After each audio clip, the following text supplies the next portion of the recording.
ناظرین، کیا آپ نے کبھی ایسی بارات کے بارے میں سنا ہے جس میں سجے ہوئے ہاتھی، گھوڑے اور توپیں شامل ہوں؟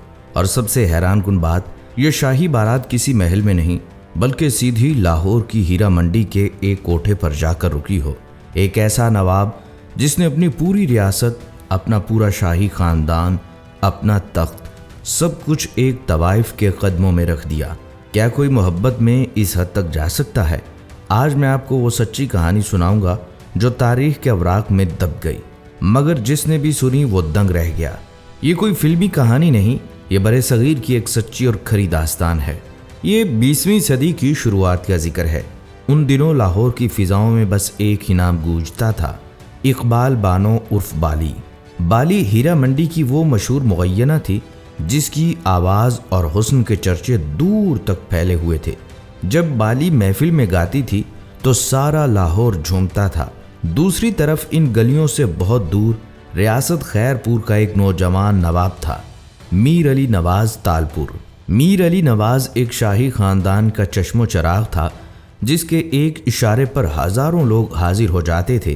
بالی اور میر علی نواز دونوں کی دنیا ایک دوسرے سے بالکل مختلف تھی۔ ایک کا تعلق تخت و تاج سے تھا اور دوسری کا تعلق رات کی محفلوں سے۔ بات ہے 1915 کی۔ میر علی نواز اس وقت لندن میں پڑھائی کر رہے تھے۔ زندگی بڑے پرسکون انداز میں گزر رہی تھی، مگر اچانک خیر پور سے ایک خبر آئی۔ میر علی نواز کے والد شدید بیمار پڑ گئے۔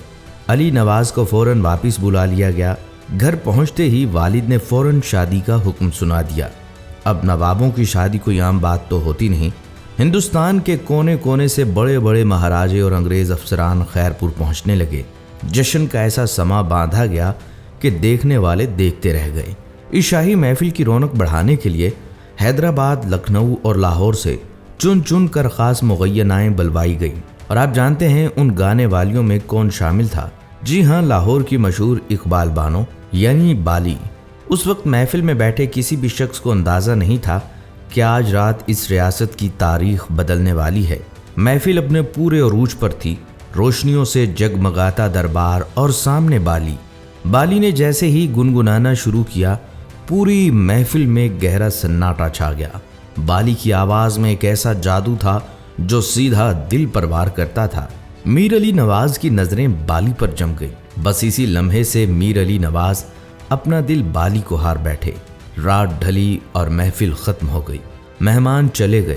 نوابوں کی روایات کے مطابق میر علی نواز سے پوچھا گیا کہ میر علی نواز کو منہ مانگا انعام کیا چاہیے؟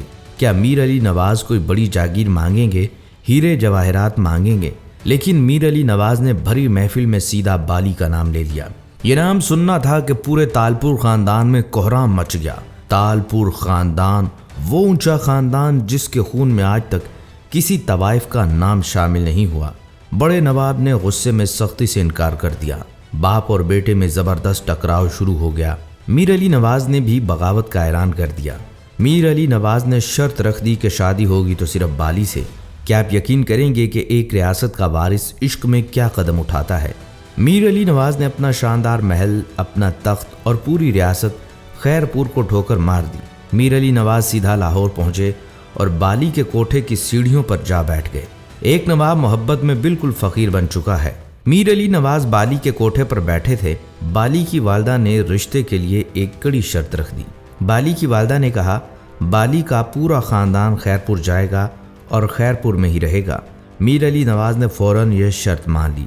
میر علی نواز بالی کے پورے خاندان کو خیر پور لے آئے اور خاندان کو شیش محل میں ٹھہرا دیا۔ لیکن کیا تالپور خاندان بالی کے رشتے میں خوش تھا؟ بالکل نہیں۔ بڑے نواب اور خاندان والے اندر ہی اندر بالی کے خلاف ایک سازش تیار کر رہے تھے۔ ایک رات شیش محل میں محفل سجی تھی۔ میر علی نواز نشے میں دھت تھے۔ میر علی نواز سونے کے لیے کمرے میں گئے۔ تالپور خاندان والوں نے سازش کے تحت ایک اور طوائف کو میر علی نواز کے کمرے میں بھیج دیا اور یہ خبر بالی تک پہنچا دی گئی۔ صبح ہوئی، بالی نے یہ سب دیکھا۔ ذرا سوچیں بالی پر کیا گزری ہوگی۔ بالی کا دل بری طرح ٹوٹ گیا۔ بالی شدید غصے میں خاندان کے ساتھ واپس لاہور چلی گئی اور لاہور آ کر دوبارہ ناچنا گانا شروع کر دیا۔ میر علی نواز نے بے شمار معافیاں مانگی، لاہور کے چکر کاٹے، لیکن بالی نے میر علی نواز کی ایک نہ سنی۔